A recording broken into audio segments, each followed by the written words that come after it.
Well, good afternoon, everybody, and welcome back to another episode of Field Transmissions, our final episode for the year, our very special end of year episode. Thank you so much for tuning in today. We very much appreciate you taking time out of your Friday to talk to us today. And because we are so grateful, we got an incredible guest to talk to today, and that is, of course, Galapagos Conservancy's President, Dr. Paul Salaman. Paul, thank you so much for joining me today. Now, I know that you have been here for just over a year. October, I believe, was when your official announcement went out last year. And I'm just curious. I mean, I'm sure there's a lot of people who might not know you very deeply or might not know a lot about you. And I'm wondering if you could just tell our viewers at home a little bit more about yourself. Sure. Well, good afternoon, Aaron, and everyone who's watching. It's great to be here. Sorry I haven't been already, but it's been a pretty hectic year. So a little bit about myself, where to begin. Well, I've always loved nature since I can remember. I think the first most important kind of moment in my life that really put me on the path of what I'm doing now was when I was 9 years old. I was in a primary school wildlife club, and I got to meet personally Sir David Attenborough, who's a famous BBC wildlife presenter now, but then he was less well known. And he had just come back from Rwanda, seeing the mountain gorillas, and he was there in front of us, and he was just so excited, the gorillas, and then also presenting the threats and the fact that they were being persecuted. And I just made that decision when I was 9 that that's what I wanted to do, wildlife conservation. And so I just set out on that path. As a young teen, I was managing a nature reserve in London and volunteering at weekends.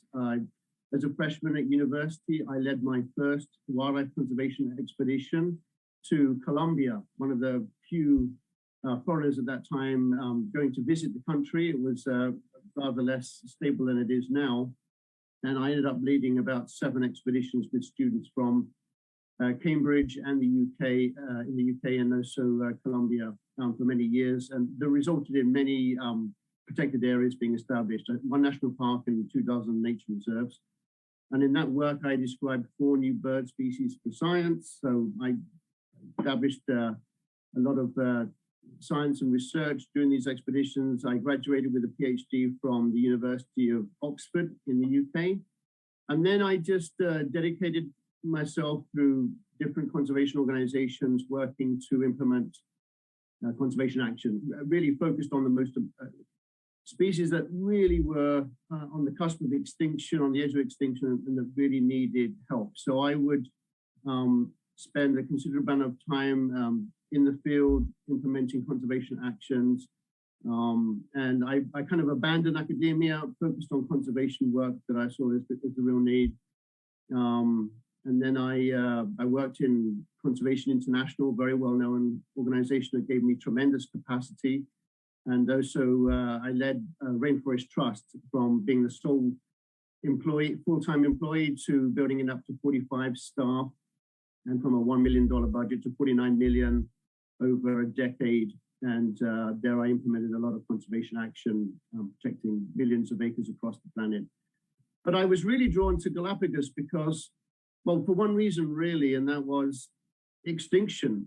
Believe it or not, more species have gone extinct in Galapagos in recent decades than the combined area of Colombia, mainland Ecuador, Peru, and Chile. And so to think that Galapagos, such a special place, so unique, could have lost so many species is just is really heart-wrenching. And so I wanted to do something about that. And this is where I am now. And we are so thrilled to have you, not only, of course, as the head of Galapagos Conservancy, but also here joining us in this special end-of-year episode of Field Transmissions.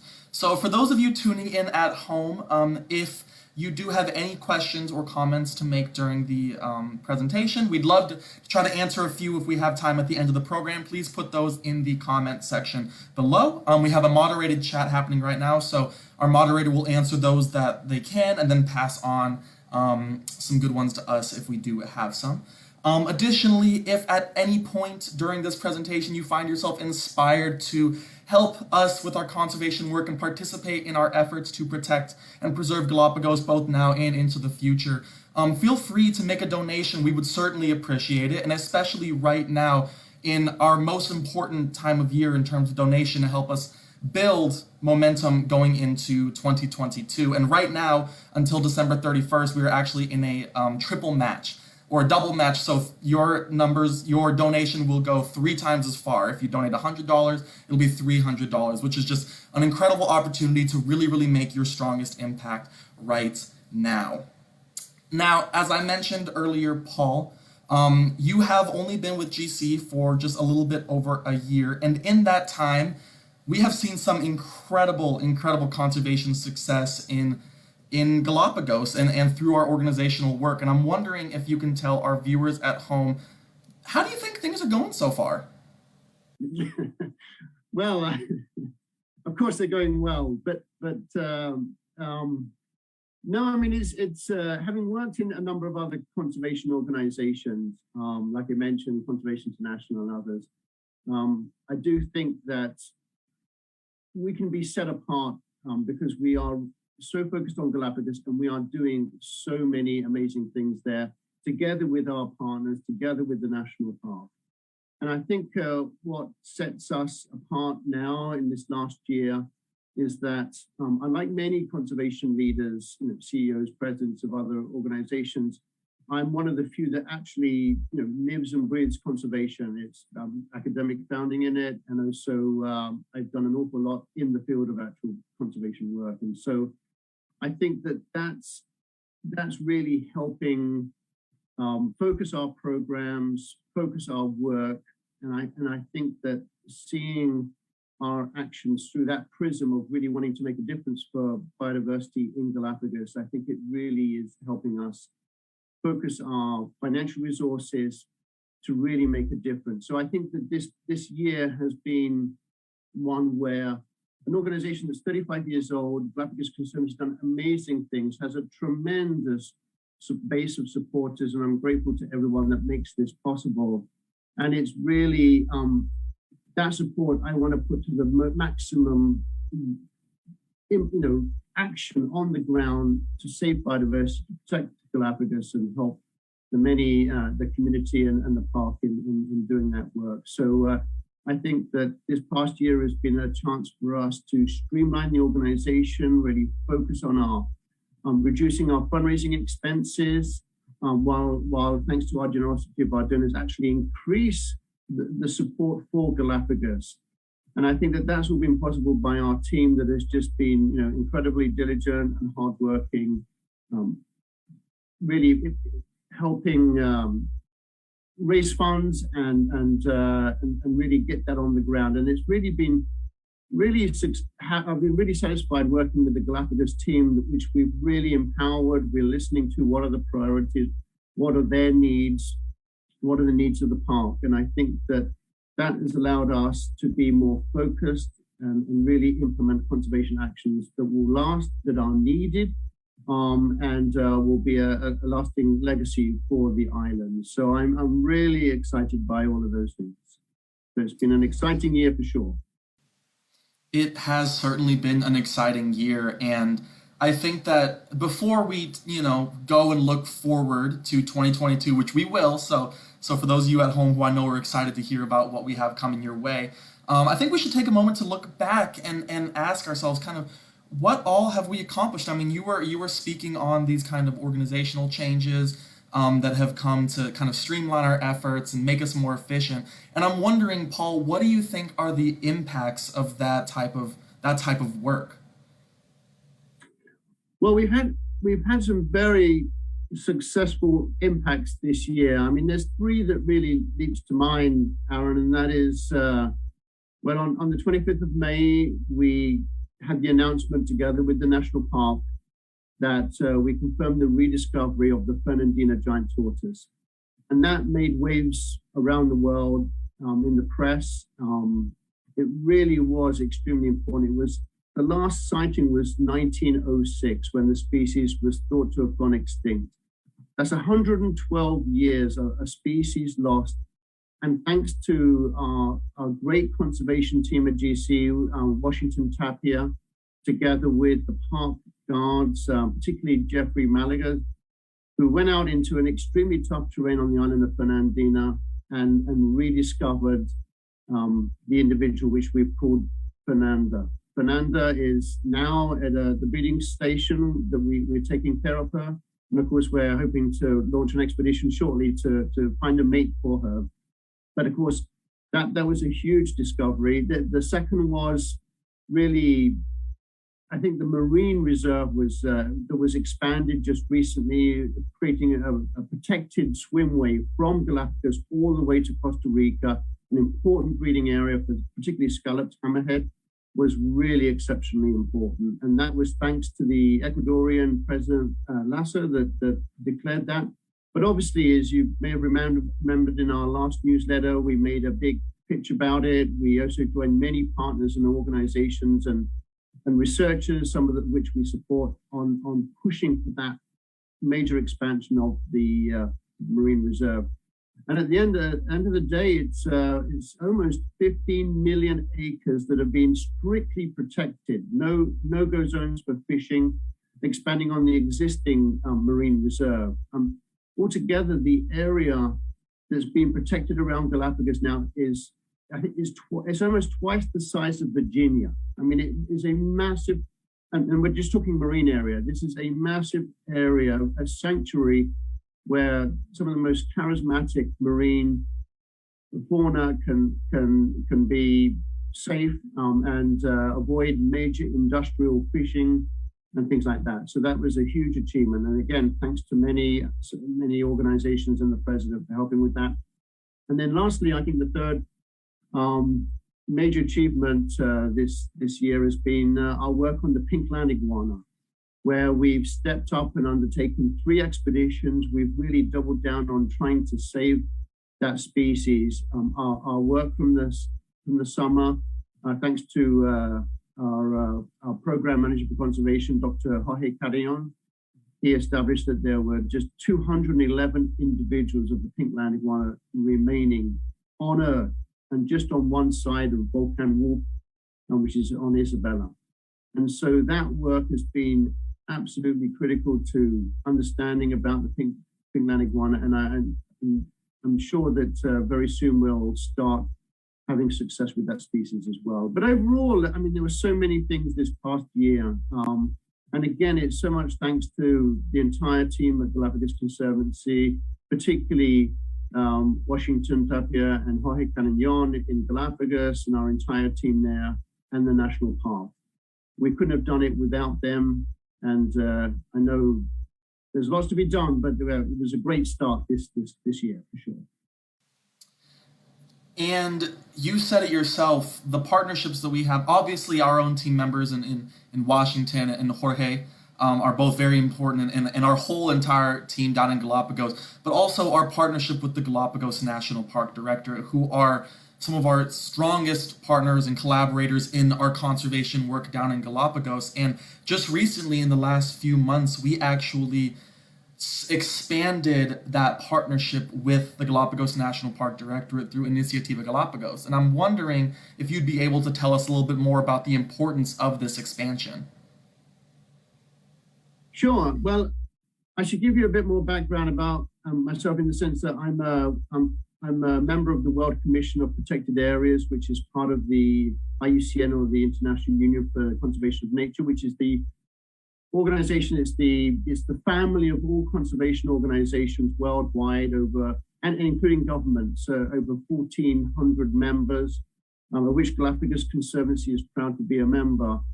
And as a World Commission on Protected Areas, it's really, and as I mentioned in my background, managing a nature reserve as a teenager and working to establish the protection of over 40 million acres of critical wildlands, placing that into conservation in 60 countries as part of my work in Rainforest Trust. I think it's really important to say that protected areas are the cornerstone of biodiversity conservation on Earth. There's no doubt that setting aside a part of our planet for nature that can benefit humans, but is not strictly for humans alone, is a way that we can really ensure that species thrive as well as humans. And so working with the national park is a no-brainer. They manage 97% of the area of Galapagos. It's within the national park. They have an exceptionally talented and experienced team from Daniel Herrera, who's the park director, and a Galapagueño himself, a local person, all the way down to the many fantastic park rangers that I've fortunately been able to work with. The park is, without doubt, a magnificent example of a protected area on our planet. I mean, a good example would be another tropical archipelago like the Cayman Islands are covered in hotels, resorts, houses, private land, largely destroyed. They look good, the beaches look great, but the wildlife has been devastated. Galapagos, on the other hand, is an exceptional example of one of the greatest natural treasures on Earth.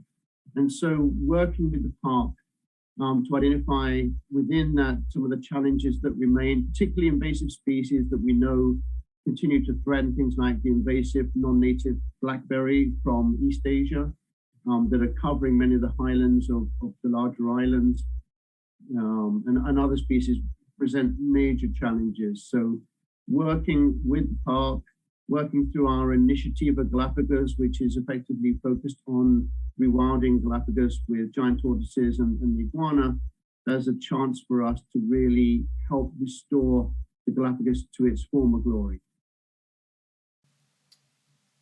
And we are so glad to have that partnership with the National Park Director moving forward. They are absolutely essential to help us in our work and to help us protect Galapagos, as you were saying, for the national treasure, the natural treasure that it is.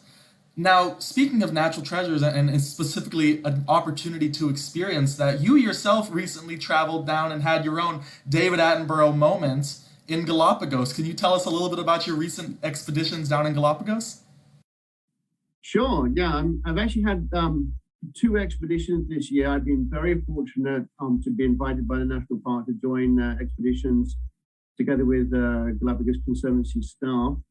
The first expedition was to the island of Hispaniola that maybe many of our participants have visited. It's the oldest island in the very southeast of the archipelago. It's largely flat. It no longer looks like a volcano, although that's its origins. And on that island, we studied 2 really important, critically endangered species: the waved albatross, which maybe, again, folks are familiar with, a huge marine flying seabird, the size of a goose, but with a wingspan that stretches 6 feet on either side.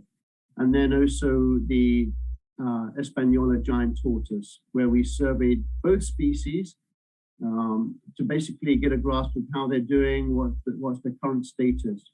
We were very fortunate that, the Hispaniola tortoise was down to just 15 individuals in the 1960s, virtually about to go extinct. And thanks to breeding efforts to save the species, the population started to rebound. The most recent survey about 10 years ago placed the population around 800 individuals. But I'm really pleased that of the survey we did this summer, we marked and we captured and did some statistics on what the population is. And we believe it's around 2,700 tortoises of that species now, which is a phenomenal recovery and really gives great hope for that species.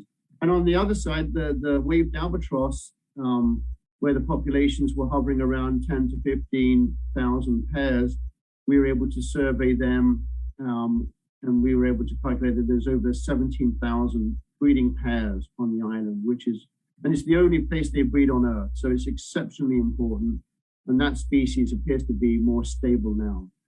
So that was a phenomenal experience working with the park rangers and our staff. And then earlier this month, I was on the island of Pinzon, which is, most tourism really cannot get on it. It's a very tough island to actually get onto.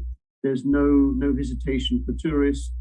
And it's situated between Santa Cruz and Isabela. It's quite a large island, a couple of craters, volcanic craters, but that island has the endemic Pinson giant tortoise. And there we surveyed that and some other species as well. And that was exciting. We were able to mark over 845 individual Pinson giant tortoises.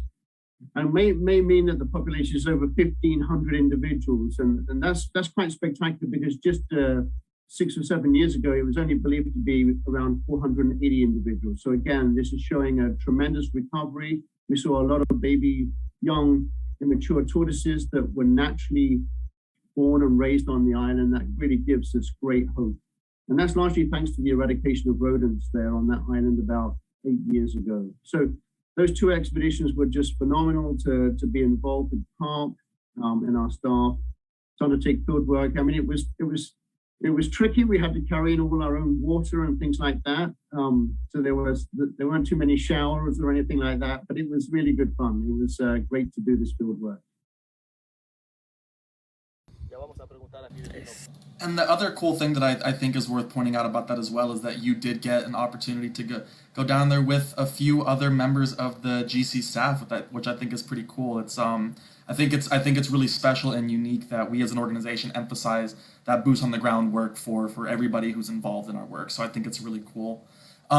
So you actually just point out, Aaron, that I was with our Vice President of Conservation and Science, Professor James Gibbs, and he really helped coordinate the science part of those expeditions so that there was really a very good methodology to ensure great information to really calculate the populations. And also Amy Doherty, our Senior Director of Operations, was there as well helping out. And so it was just a great expedition with our team members, both in Galapagos and from the US, together with the National Park. So thanks for mentioning that. Absolutely. And so after looking back at all this and thinking through, what are you the most proud of in your first year and some change as the president of Galapagos Conservancy? Well, I think I'm really been very pleased about working alongside the Galapagos National Park Directorate. That's really been motivating for all of us, myself and the entire team. And I think that I know it's been a very tough year for the national park. A lot of the income comes from visitors. Obviously, the Galapagos has been hit very hard by the pandemic, particularly last year, though it's starting to pick up again, but it still remains significantly below pre-pandemic tourism levels. And so it's been, I'm really proud of our team working alongside the national park. I'm also really proud about the expansion of the marine protected area. It really is a huge achievement to have that expansion. Marine protection is increasingly important. We're realizing this, and the pressure from industrial fisheries, particularly from Asia and other places, is really scaling up. So being prepared for that is important. I think also the Fernandina giant tortoise was, again, really a great result, and just it's been so motivating. But I guess most of all, I mean, I've just been very proud to work with our amazing team, Aaron. All of the staff in the US and Galapagos have been absolutely amazing. And we're only a small team, but we hit far above our weight in the work that we're doing. And I think that's what's important, getting that important support on the ground for conservation. Absolutely. And it is important to say also, although we are a small team, we have an incredibly generous and large community of international donors and supporters who help our small team achieve some really, really big successes. And so we can't say enough thank you so much for everything you helped us to achieve this past year. But now, of course, Paul, this wouldn't be the end of year field transmissions if we didn't look forward. And so I'm wondering if you can give us a little bit of a sneak peek at any changes that are coming in 2022. Sure, a sneak peek. Okay, so I think well, we're trying to get a little bit more focused, I would say, in our programmatic work. I think that there's so much that needs to be done in Galapagos. I mean, while it's a wonderful, pristine paradise, we all know that there is a lot of needs, that there's historic, between the whalers, basically killing off many of the giant tortoises, the invasive threat. There really is a lot of work that needs to be done in Galapagos. And so I think that what we're trying to focus in as a sort of a strategic framework around 3 pillars, and those will be rewilding species, restoring ecosystems, and realizing sustainability.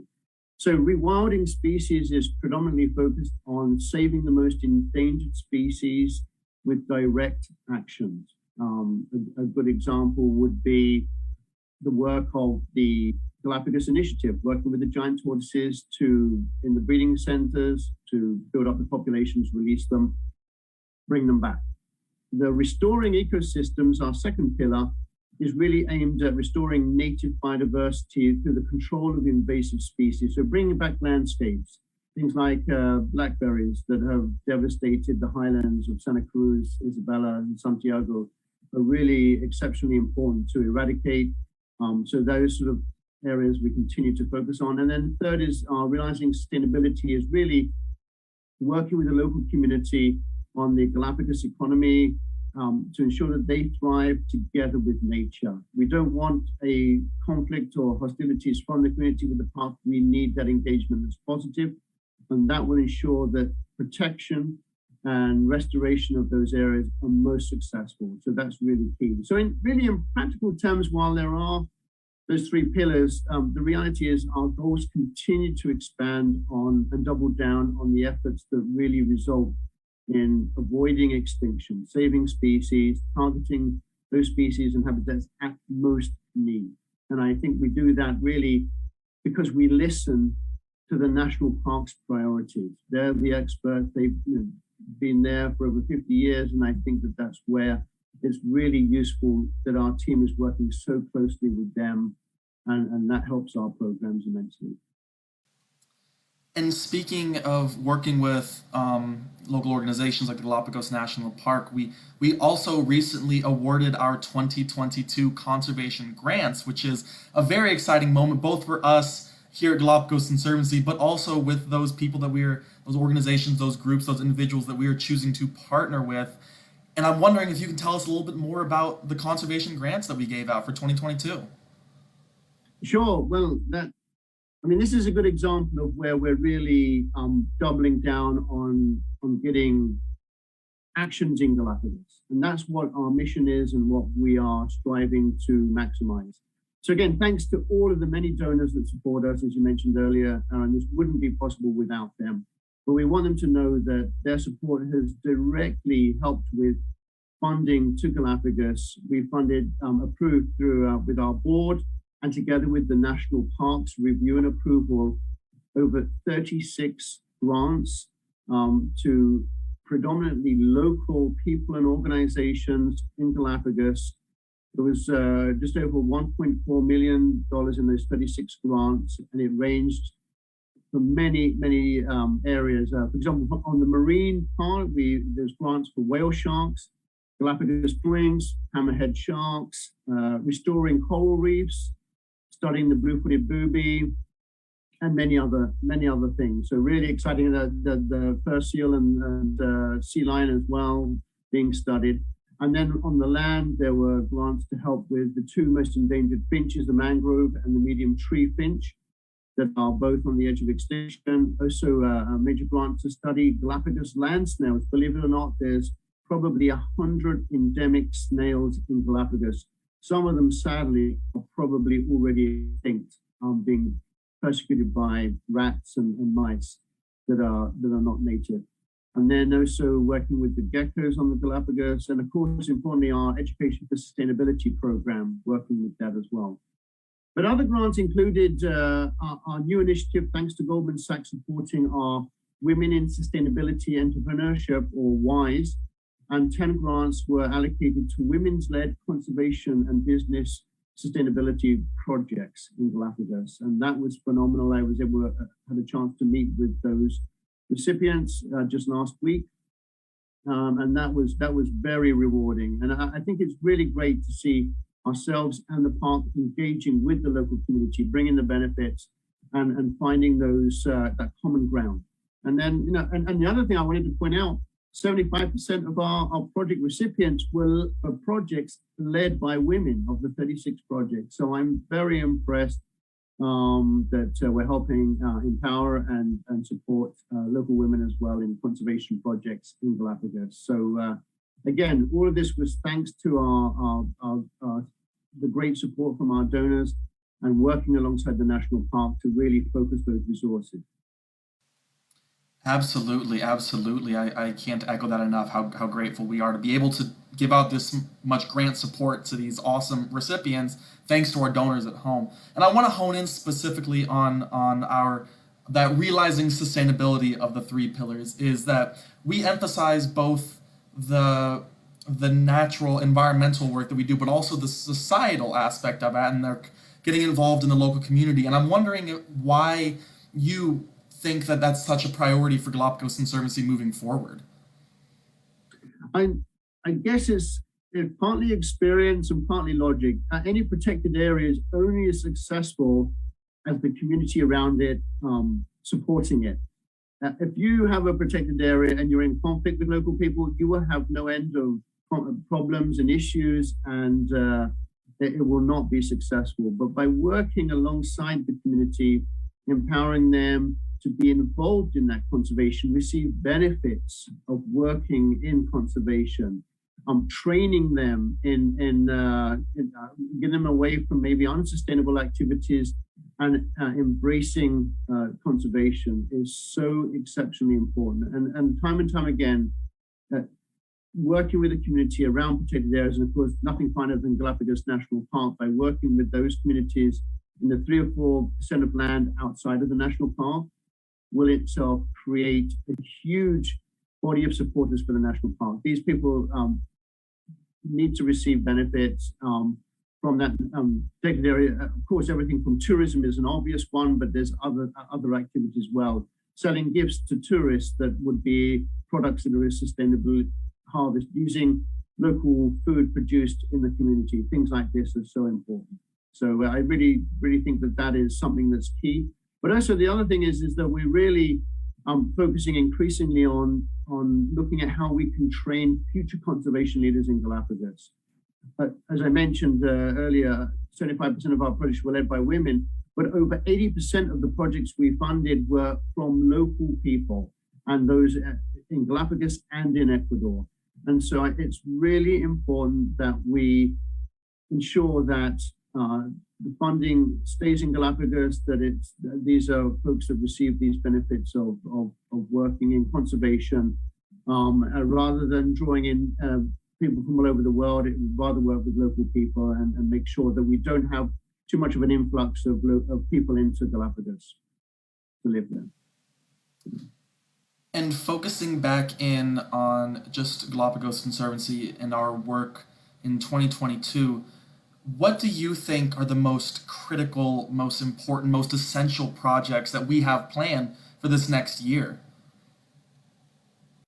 My gosh, again, I don't know where to start on that one, but there's a lot. There are a lot of major priorities. I think obviously we're really desperate to get back to Fernandina Island.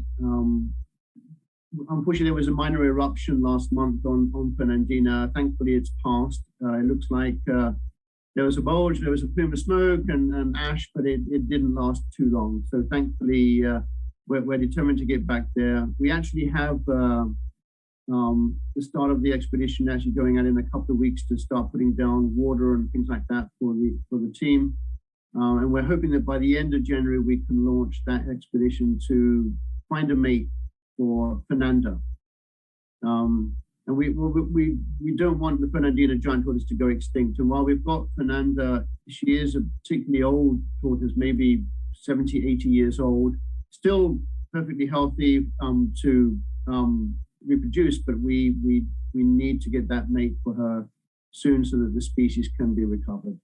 The other really exciting thing for next year is definitely the pink-land iguana. There's some very exciting news going to be coming out on that species in the coming weeks with the national park. I'm very pleased to say that the work there, the expeditions have produced some extraordinary results that really will give hope for the survival of that species. I won't say any more, but keep tuned in. And then, I mean, another one I'm particularly excited about is actually a fish, Azurina palmea, and that's the Galapagos damsel. It's a relatively small size of a kind of a mackerel, maybe 8-10 inches long. It's a near coast shoal fish. And unfortunately, it's endemic to Galapagos, and the last time it was seen was just in the around 1979, 1980. And unfortunately, it has not been seen again. And working with local people, we're trying to determine if that species is present. Unfortunately, we fear the worst, that it may have gone extinct. And if so, that would be the first marine species to go extinct in over 100 years, anywhere on Earth. And so that's a very, very important project that's being undertaken. And hope that we'll have results on that next year. I'm hoping that we will have some evidence that it still occurs. And then overall, I think our marine conservation work is really exciting. I'm really looking forward to that. Many new projects we've never been involved in before. We'll definitely be showing results with all of our supporters. And then, I think just as we go along, identifying what species need help and working towards them. I think that we're small and agile enough that we can quickly switch gears. And I know, thanks to the generosity of our supporters, that if we let you know what's really needed and give clear the actions that are required, I know that our supporters step up to help us, and we can make a difference together. So definitely lots to do ahead, for sure. Lots to do ahead for sure, and I can't wait for all those expeditions and those planned projects to get underway. But I'm wondering, just for you personally, what are you most excited about for 2022 involving our work and moving forward? Oh, personally, well, all of it personally, of course, as a conservationist at heart, all of it is fantastic. I'm really excited by all the work our Galapagos team, particularly Washington and Jorge Cariñón, are doing absolutely fabulous work. Every text message I get from them every day is something exciting. So that's really good. But I think, I guess the thing, like I mentioned early on, is that there has been a tremendous number of species go extinct in Galapagos in recent decades, and that is incredibly depressing. I'm just determined, Aaron, that under my watch as the new president at Galapagos Conservancy, I'm determined that we do everything possible to avoid extinction at all costs, and that I pledge that we will avoid extinctions and we will save species. I do not want to see anything go extinct on my watch, and I know our donors will want to feel the same, and all of our supporters know how special Galapagos is and how we cherish our time there, and just this small corner of the planet that is so unique and special. We need to ensure that we can restore it, protect it, and ensure that all of the species thrive together with us. So, yeah, thank all of our donors again for all of that making that possible. And I look forward from a personal standpoint as well to next year. Yeah, it's hard. I definitely understand. It's hard not to be excited about a little bit of everything, because everything is going to be so cool, and really the cutting edge of conservation and research, and in the archipelago, it's just really exciting to see what we've accomplished so far and where we're headed. And as you were saying, I know that our donors at home who have helped us and supported us and backed us so much up to this point will continue to help us achieve our mission of protecting Galapagos. I'm just so excited to see what we can all accomplish together. And we're almost done. But we did have a couple of questions from the audience. Paul, if you have a couple more minutes with me, I hope I'm not, I know you're busy, but I'd appreciate if you could answer a couple of questions for me. Yeah, I can spare that. Awesome, thank you. So we got... Of course I can. Yeah, well, I love appreciate taking that, questions. thank you. So the first one that we have, you kind of already spoke about this earlier, but I think this is a cool question to answer, which is, with the expansion of the Galapagos Marine Reserve, thanks to President Lasso's declaration, and of course with the continued expansion of the Eastern Tropical Pacific Marine Corridor, what is the significance and the importance of marine protected areas in general? Why was this such a big deal? Yes, it is a big deal because, so as we know, globally, human population continues to skyrocket. We are projected in the coming decades to hit, 10 billion people, and the resources to feed this population are only increasing. And we know that the marine world, 70% of our planet, is a really vital source of food.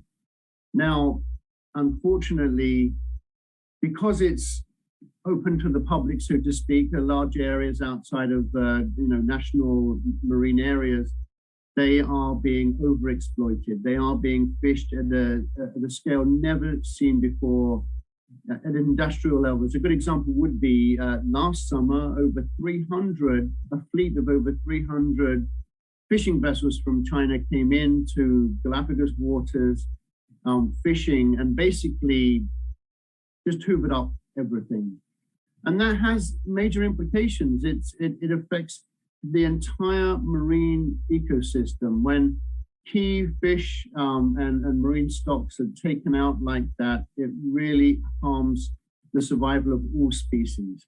And with the Galapagos being such a special place, and that's reflected by the fact that it's got the most northern population of penguin in the world. It's got the flightless cormorant and blue-footed booby populations and the waved albatross. All of these species show just how rich those seas were around Galapagos and how it's so important that we protect them. So this large expansion of a no-go fishing area, and also importantly, creating that migratory pathway, the swimway for sharks and other species is really exceptionally important. Of course, we would love to see it bigger. We would love to see it expanded, but I believe that every step forward is an important one. And I think that this really, when so many people go to Galapagos and they go scuba diving and snorkeling and they see the life beneath the waves of Galapagos, it is absolutely phenomenal. And so maintaining that is critical. So I'm so pleased that we've been able to help in a small way expand that area. Yeah, it's interesting because I think that Galapagos represents two very interesting sides of conservation, which is that we have these isolated islands in which we can manage almost at a landscape scale because they're rather contained, give or take, depending.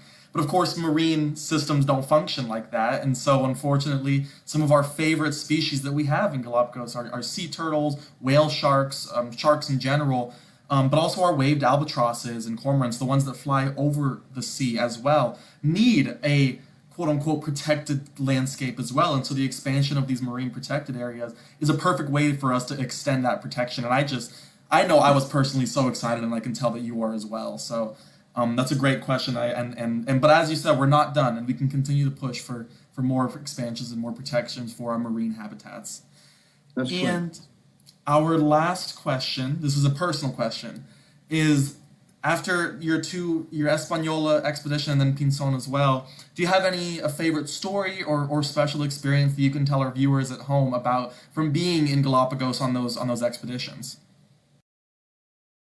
Gosh, well, it's I guess what I really enjoyed was the work was very hard. It was, it's obviously extreme land, there's not many paths. You're often bashing your way through very spiny bushes or, even tracing some of the old ancient giant tortoise pathways. They actually have these amazing paths that tortoises over the Mannalia have carved out. And so, but the really fantastic thing that I really enjoy is after a hard day, you get back to camp and you get maybe a bowl of soup or something like that, with just the talking with the park rangers, I think that that was just phenomenal. They had so much knowledge. I mean, definitely the professors of Galapagos. They know so much about every species. They see changes. They very interesting behavioral differences. They really are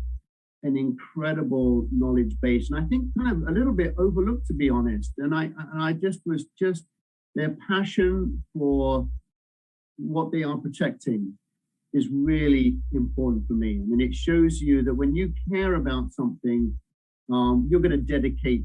You're going to go the extra mile. And I think that hearing them, their knowledge, their excitement, what they discovered that day, their photos on their little phones, and it's incredible. I mean, that was so motivating. And to me, that was the most special time, is to just chat with them and get to know them and learn so much more about Galapagos. Well, Paul, but needless to say, we were so exhausted we didn't stay up very late, though. I guess we did have a good time. Yeah, it's a good enough reason for an early bedtime when you're fighting through those bushes and up the volcanoes. Yep.